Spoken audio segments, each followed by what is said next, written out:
ऐसे बहुत सारे लोग आपने देखे होंगे जो कि पहले बहुत गरीब था, एकदम अमीर बन गया। उसके पास कुछ ना कुछ ऐसा आ गया, कोई ना कोई ऐसा काम आ गया, कोई ऐसा तरीका आ गया जिसके द्वारा वो कर्म कर करके उस जो लेवल तक पहुंच गया।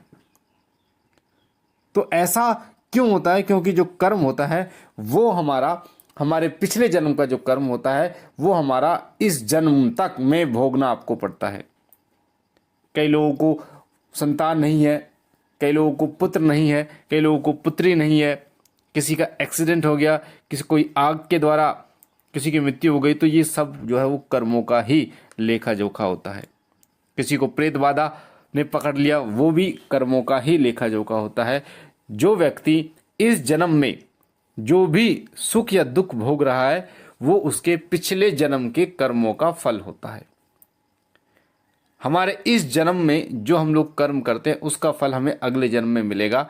उन्हीं से कर्म ही तय करते हैं कि हम किस योनि में जाएंगे। कर्म ही तय करते हैं कि किसको मोक्ष मिलेगा, कौन नरक में जाएगा, कौन स्वर्ग में जाएगा, किसको क्या योनि प्राप्त होगी। ये सभी जो है वो कर्मों का ही खेल होता है।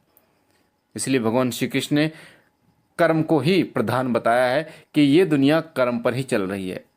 सभी अपना कर्म कर रहे हैं। सूर्य सुबह निकलते हैं, शाम को अस्त होते हैं, वो भी अपना कर्म कर रहे हैं। उसी प्रकार से हर कोई अपने कर्म में लगा हुआ है। अब जब हम कर्म भोगते हैं तो उस कर्म को हमें किन किन रूपों में भोगना पड़ता है। पैसे की तंगी या फिर शारीरिक कोई कष्ट। कई लोगों को जो प्रेत बाधा लगती है वो भी कर्मों का ही खेल होता है। अब कई लोग ये प्रश्न करेंगे कि जी जो तांत्रिक अगर किसी पर तांत्रिक क्रिया करके उसको परेशान करता है, शारीरिक दिक्कतें देता है, परेशानियां देता है, या फिर ऐसे भी तांत्रिक होते हैं जो तांत्रिक क्रिया करके किसी व्यक्ति को मृत्यु तक दे देते हैं, तो क्या वो भी उसके कर्मों का ही फल होता है? तो देखिए, जो तांत्रिक क्रिया कर रहा है किसी व्यक्ति के ऊपर, वो उस तांत्रिक का कर्म है जो कि उसको अगले जन्म में भोगना पड़ेगा। पर उस तांत्रिक के द्वारा जो कष्ट आपको दिया जा रहा है वो आपके कर्मों का फल है।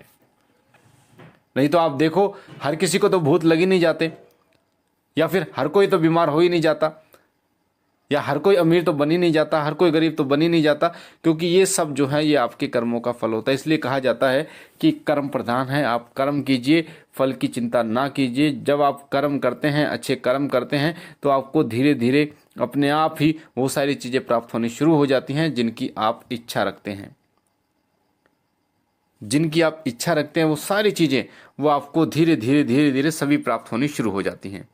कई व्यक्ति ऐसे भी होते हैं जिनको बिना कुछ करे ही ईश्वर की प्राप्ति हो जाती है, बिना कुछ करे ही गुरु की प्राप्ति हो जाती है, बिना कुछ करे ही इष्ट देव की कृपा प्राप्त हो जाती है। तो उन लोगों का कर्म जो है वो क्या होता है? जरूरी नहीं है कि भगवान का भजन करना ही आपका कर्म है जिससे आप भगवान प्रसन्न हो और आपको मोक्ष प्रदान करें। जरूरी नहीं है कि आप उनकी पूजा पाठ करें तभी आपको मोक्ष की प्राप्ति होगी या फिर आपको स्वर्ग की प्राप्ति होगी।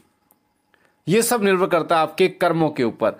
कई लोग जो पूजा पाठ नहीं करते पर वो कर्म करते हैं जिन कर्मों के द्वारा परमेश्वर जो है, आपके इष्ट देव जो है वो प्रसन्न रहते हैं। जैसे चिड़ियों पक्षियों के लिए खाना डालना, पानी भरना, गाय को रोटी खिलाना, या किसी भूखे की मदद करना, भंडारा करना, ये सभी जो हैं ये हमारे कर्मों में आते हैं।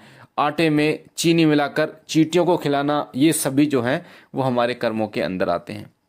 और यही कर्म ऐसे कर्म होते हैं जिन कर्मों के द्वारा जो है वो देवता या फिर इष्ट देव जो है आपके प्रसन्न होते हैं। हमारे देवता जैसे बाबा मोहन राम, भगवान श्री कृष्ण, बालाजी महाराज, भगवान शिव, ऐसे देवता हैं जिनकी अगर आप पूजा ना करो पर ऐसे कर्म करो जो कि उनसे जुड़े हुए हैं, जो कि उनको प्रसन्न करते हैं, तो बिना पूजा के वो प्रसन्न हो जाते हैं।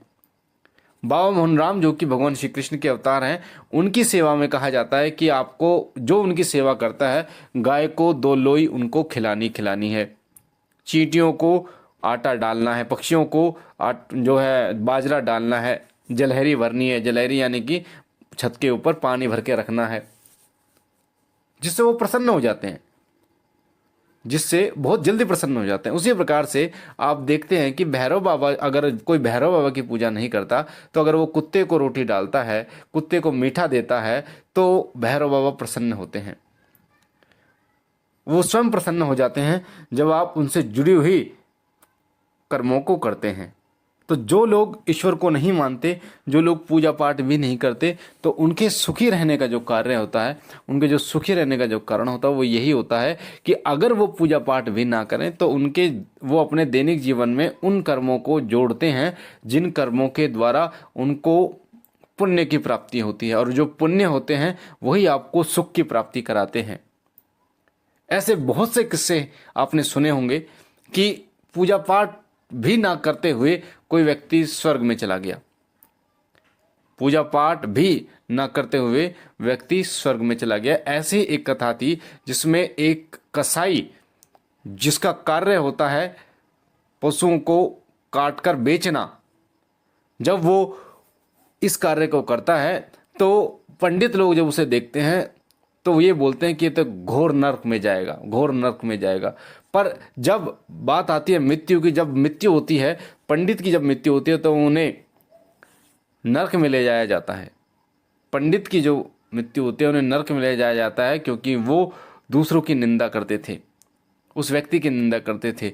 और जो कसाई होता है उसे स्वर्ग की प्राप्ति होती है। और जब भगवान भोलेनाथ से ये प्रश्न किया जाता है कि एक कसाई को स्वर्ग की प्राप्ति क्यों, तो उसने, भगवान भोलेनाथ का कथन होता है कि वो अपना कर्म कर रहा था, पर कर्म को करते हुए उसने मेरा नाम जपता था, कर्म को करते हुए वो मेरा नाम जपता था, जिस कारण उसको स्वर्ग की प्राप्ति हुई। तो भगवान शिव का जो नाम है, अगर आप भगवान शिव का ही नाम जपते हैं तो वो आपको मोक्ष प्रदान करता है।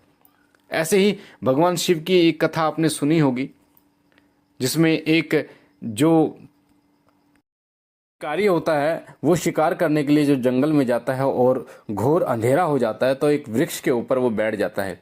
और जब वो एक वृक्ष के ऊपर बैठ जाता है तो नीचे देखता है कि भगवान शिव का शिवलिंग वहाँ पर स्थापित है।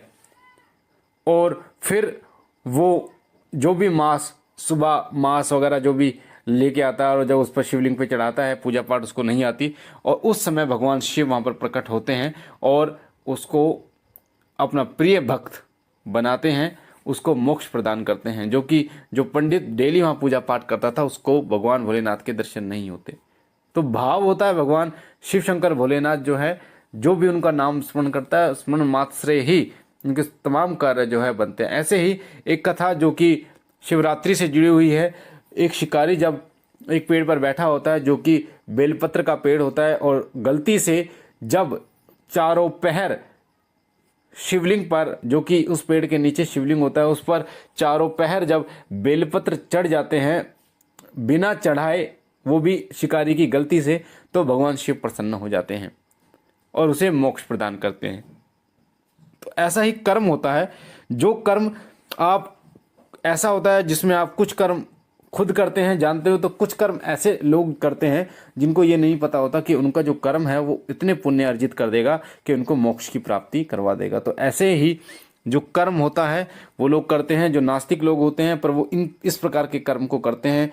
गाय को रोटी खिलाना, कुत्ते को रोटी खिलाना, या गरीबों को भोजन कराना, भंडारा करना, या फिर पानी बांटना, ऐसे कई कार्य जो हैं वो करते हैं, जिससे परमेश्वर जो है वो प्रसन्न होता है और उनको मुक्ति प्रदान करता है। उनसे प्रसन्न होकर उनको स्वर्ग की प्राप्ति होती है। तो कर्म जो है वो सबसे बड़ा है।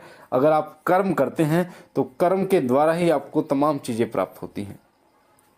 तो मुझे आशा है ये जानकारी आपको समझ आई होगी, पसंद आई होगी, जो कि मैंने आपको बताई है कि कर्म ही सबसे श्रेष्ठ है। कर्म अगर आप करते हैं तो कर्म के आगे देवता भी झुकते हैं, भगवान भी झुकता है। अगर आप कर्म करते हैं तो निश्चित रूप से आपको तो मन चाहे चीज़ें प्राप्त होती हैं।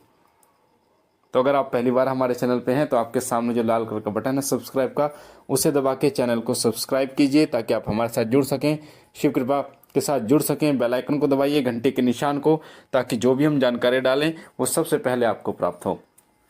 हमारा नया चैनल शिव ही सत्य, उसका लिंक डिस्क्रिप्शन में है, उसे भी सब्सक्राइब कीजिए, उसके साथ भी जुड़िए ताकि उससे जुड़ी महत्वपूर्ण जानकारियाँ आपको प्राप्त हो, पूजा से संबंधित, साधना से संबंधित जानकारियाँ आपको निरंतर प्राप्त हो। मैं बाबा भोलेनाथ से विनती करता हूँ कि बाबा सदैव आपकी झोली भरते रहे, आपकी तमाम खुशियाँ आपकी झोली में डाले। हम मिलते हैं एक नई जानकारी के साथ अगली वीडियो में, तब तक के लिए ओम नमः शिवाय, ओम नमः शिवाय, ओम नमः शिवाय।